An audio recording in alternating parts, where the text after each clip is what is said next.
Shashi Kumar Sharma, district training commissioner, Shri Ganganagar, अपने scout guide academy channel पर आपका हार्दिक स्वागत करता हूं। मित्रों, आप जानते हैं कि इस चैनल पर हम स्काउटिंग से संबंधित प्रकाशित की गई जो नेशनल मुख्यालय और दूसरे प्रकाशकों द्वारा प्रकाशित की गई हैं, उन पुस्तकों के बारे में जानकारी अपने स्काउट गाइड रोवर रेंजर को दे रहे हैं, जिसमें हमने APRO के तीनों भाग और दूसरी जो उपयोगी पुस्तकें हैं जैसे राष्ट्रपति अवार्ड के पथ पर, स्काउट गाइड के प्रगति पथ पर आदि पुस्तकों की चर्चा की। आज हम रोवरिंग से संबंधित एक पुस्तक जिसका नाम है रोवरिंग टू सक्सेस, इस पुस्तक के बारे में आपको जानकारी देने जा रहे हैं। यह पुस्तक नेशनल हेडक्वार्टर के द्वारा प्रकाशित है और अंग्रेजी भाषा में है। इस पुस्तक को लॉर्ड बेडन पाउल के द्वारा लिखा गया है। बहुत ही अच्छे स्तर के कागज पर यह छापी गई है। इस पुस्तक में 232 पृष्ठ हैं और इसकी कीमत नेशनल हेडक्वार्टर के द्वारा 100 रुपये रखी गई है। स्काउटिंग के संस्थापक बेडन पाउल के द्वारा लिखी गई एक बहुत ही कामयाब और बहुत ही बेहतरीन पुस्तक यह है। यह पुस्तक युवाओं के लिए एक लाइफ सपोर्ट पुस्तक है। प्रत्येक युवा को इस पुस्तक को पढ़ना चाहिए। पुस्तक के प्रारंभ में अनेक लोगों की टिप्पणी इसमें दी गई है जो विभिन्न क्षेत्रों के हैं, जिनमें टीचर्स हैं, कैथोलिक पादरी हैं, एक मनोवैज्ञानिक हैं, एक स्काउट मास्टर हैं, एक पत्रकार हैं। यानी कि उन्होंने हर वर्ग को ये पुस्तक पढ़ने को दी और उन सभी ने माना कि पुस्तक अपने आप में एक बहुत बेहतरीन पुस्तक है जिसको हमें पढ़ना चाहिए और युवाओं को ये प्रेरणा देने वाली पुस्तक है। प्रत्येक यंग व्यक्ति जो अपनी समस्याओं को सामना करता है जीवन में आकर के, वो इस समस्याओं का हल इस पुस्तक के माध्यम से ढूंढ सकता है। इस पुस्तक में लगभग 7 दृष्टांत या कहानियां या उदाहरण दिए गए हैं और बेडन पाउल के द्वारा 51 रेखा चित्र बनाए गए। आप जानते हैं कि बेडन पाउल बहुत अच्छे रेखा चित्र बनाते थे, इस रनिंग स्केच जिसको कहते हैं, उनके द्वारा बनाए गए चित्रों को इसमें दिया गया है। प्रत्येक बिंदु पर जो भी विषय वस्तु इन्होंने रखी है, 5 रॉक्स के ऊपर खास करके पुस्तक है, 5 चट्टानें जो किसी भी युवा के जीवन में आती हैं, उसके उन्होंने प्रत्येक रॉक के, प्रत्येक उस चट्टान के उज्जवल पक्ष को और नकारात्मक पक्ष को, दोनों पक्षों को रखा है। कोई भी युवा अगर उसके सही दिशा में जाता है तो क्या लाभ हो सकता है और किस तरह से अपने जीवन को बिता सकता है, और अगर वो नेगेटिव जाता है, उसका नकारात्मक रूप अपनाता है, तो किस तरह से उसका पतन हो सकता है। इन दोनों को अनेक उदाहरणों के द्वारा इसमें बताया गया है। इस पुस्तक की एक और विशेषता है कि इसमें प्रत्येक चैप्टर के समाप्त होने के बाद कुछ पुस्तकों की सूची दी गई है, जिसके माध्यम से और ये सजेस्ट किया गया है कि विद्यार्थी या युवा उन पुस्तकों को पढ़ें। हर चैप्टर पर जैसे ही समाप्त होगा वो लिस्ट आपको नजर आएगी और आप उन पुस्तकों को उनके राइटर सहित दिया गया उनको मंगवाएं और पढ़ें। ये इसमें जानकारी दी गई है। वैसे ही पुस्तक इतनी उपयोगी है जो प्रत्येक युवा के काम आने वाली है। मेरे विचार से इसका एक सार्थक और सही व्याख्यात्मक दृष्टि से एक हिंदी ट्रांसलेशन कंप्लीट रूप में नेशनल हेडक्वार्टर को द्वारा या राज्य मुख्यालयों के द्वारा प्रकाशित किया जाना चाहिए, क्योंकि आज हमारे युवाओं को इसकी बहुत आवश्यकता है। युवा तनावग्रस्त हैं, कुंठित हैं और कई बार वो बड़े गलत रास्ते भी अख्तियार कर लेते हैं, भटक जाते हैं अपने रास्ते से, और या उनके अंदर जो काबिलियत होती है उस काबिलियत के अनुसार अपने लक्ष्य को प्राप्त नहीं कर पाते। अगर वे इस पुस्तक को पढ़ें और जीवन को समझें तो निश्चित रूप से वे अपने लक्ष्य को प्राप्त कर सकते हैं। तो इसकी विस्तृत चर्चा, जो इसकी चट्टानें हैं, जो इसकी युवा के सामने आने वाली बाधाएं, उनकी चर्चा तो हम अलग अलग अंकों में प्रत्येक को अलग अलग करके रखेंगे, क्योंकि उस अपने आप में एक पूरा साहित्य है, अपने आप में पूरी एक समाज की या युवा की आवश्यकता है। लेकिन इसके कुछ बिंदुओं पर हम चर्चा कर लेना संक्षेप में चाहेंगे।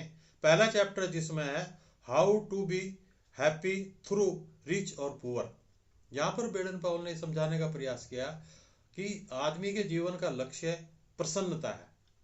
तो प्रसन्नता को गरीबी के माध्यम से प्राप्त कर सकता है या अमीरी के।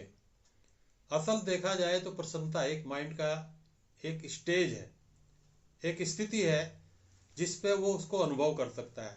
प्रसन्नता कोई दिखने वाली चीज नहीं है, बस ये महसूस करने की चीज है कि वो किस स्थिति में रह करके प्रसन्नता को अनुभव कर सकता है। क्योंकि उन्होंने बताया कि एक अमीर आदमी, उसके पास अगर 15 कमरों का भवन है लेकिन वो रहेगा तो एक में ही, और एक गरीब आदमी है जिसके पास एक कमरा है लेकिन उसके 4 आदमी भी रहते हैं लेकिन वो खुश है, वो प्रसन्न है, तो वहीं से वो उसकी प्रसन्नता निकल करके आती है। तो प्रसन्नता का संबंध धन से नहीं है, प्रसन्नता का जो संबंध है वो मन से है।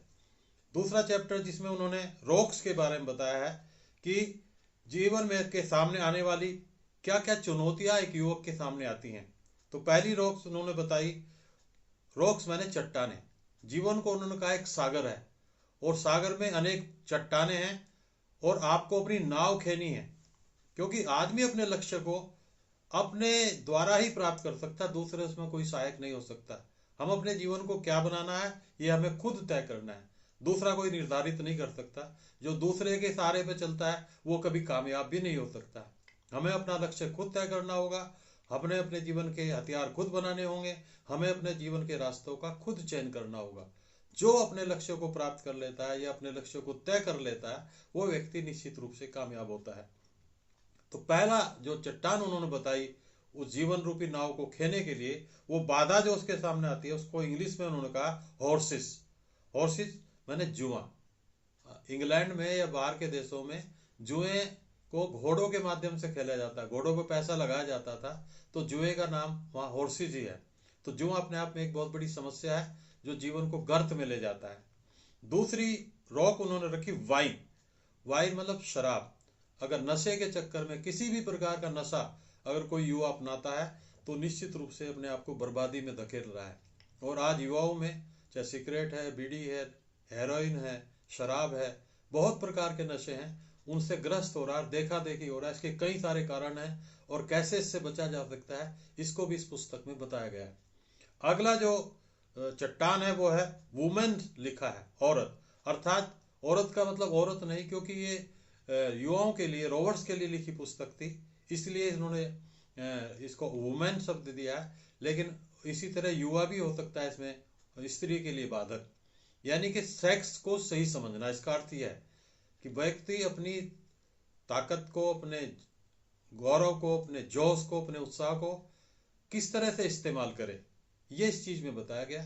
तो औरत का मतलब है, औरत का हम उसके साथ गलत हरकत भी कर सकते हैं और औरत का सम्मान भी कर सकते हैं।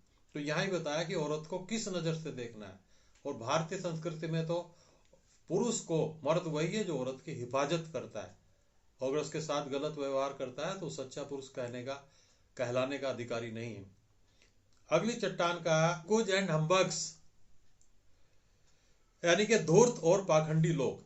व्यक्ति के जीवन में ऐसे बहुत सारे लोग मिलेंगे जो धूर्त होते हैं, चालाक होते हैं, हमारा मुस्कुरा के मूर्ख बनाते हैं और हम उनके साथ में अपना मूर्ख बनाते रहते हैं। जो हमारा नुकसान ही करते हैं वो कभी भी हमारा लाभ नहीं कर सकता। ऐसे पाखंडी दिखावे वाले लोगों से, चालाक लोगों से, धूर्त लोगों से जो गलत रास्तों पर हमें ले जाते हैं, उनसे हमें बचना बहुत जरूरी है।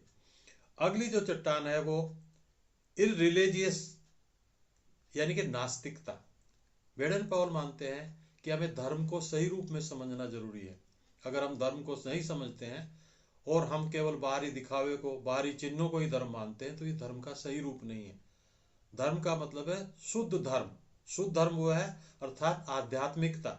आध्यात्मिकता या शुद्ध धर्म वो चीज है जो सब धर्मों में है, चाहे हिंदू धर्म है, चाहे मुस्लिम धर्म है, चाहे सिख धर्म है, चाहे ईसाई धर्म है। इनका मूल आधार एक ही है, वो है सत्य, अहिंसा, त्याग, प्रेम, स्नेह और सेवा। ये सब धर्मों में एक ही रूप में पाई जाती है। लेकिन बाहर की जो व्याख्याएं हैं वो दिखावा, प्रदर्शन और धर्म के, यानी कि वो सांप्रदायिकता को ही आज हम धर्म कहने लगे। तो नास्तिक होने को बेडन पॉल स्काउटिंग में महत्व नहीं देते। वो मानते हैं कि ईश्वर हमें ताकत देता है, धर्म हमारे पवित्र करता है, हमें धर्म हमारे अंदर नैतिकता लाता है, धर्म हमारे विचारों को शुद्ध करता है। अगर हम शुद्ध धर्म को अपनाएं तो हम शुद्ध मनुष्य भी बन सकते हैं। इस प्रकार से अनेक चीजें इसमें फिर समरी दी है, सारे सार रूप में वो क्या कहना चाहते हैं। उसके बाद फिर रोवरिंग उनकी नज़र में क्या है, रोवरिंग के बारे में उन्होंने स्पष्ट किया। तो मैं मानता हूँ किताब महंगी भी नहीं है, किताब अच्छी है और बहुत सारे किताबों की हमें जानकारी भी देती है। तो इसलिए मेरा विचार है कि रोवर्स को, युवाओं को, केवल स्काउट से जुड़े रोवर्स को नहीं, दूसरे युवाओं को भी ये पुस्तक पढ़नी चाहिए, अध्ययन करना चाहिए और अपने आने वाली सामने जो समस्या आने वाली है उनको समझना चाहिए। क्योंकि अगर हम समस्या को पहले जान जाएंगे तो उसका मुकाबला आराम से कर सकेंगे, अपने जीवन को सफल बना सकेंगे और किस प्रकार से अपने को ऊंचाइयों तक पहुंचाना ये ठीक से हम समझ सकेंगे। अपना भी भला कर सकेंगे, देश का भी भला कर सकेंगे, समाज का भला कर सकेंगे। Thank you very much. जय हिंद, जय भारत।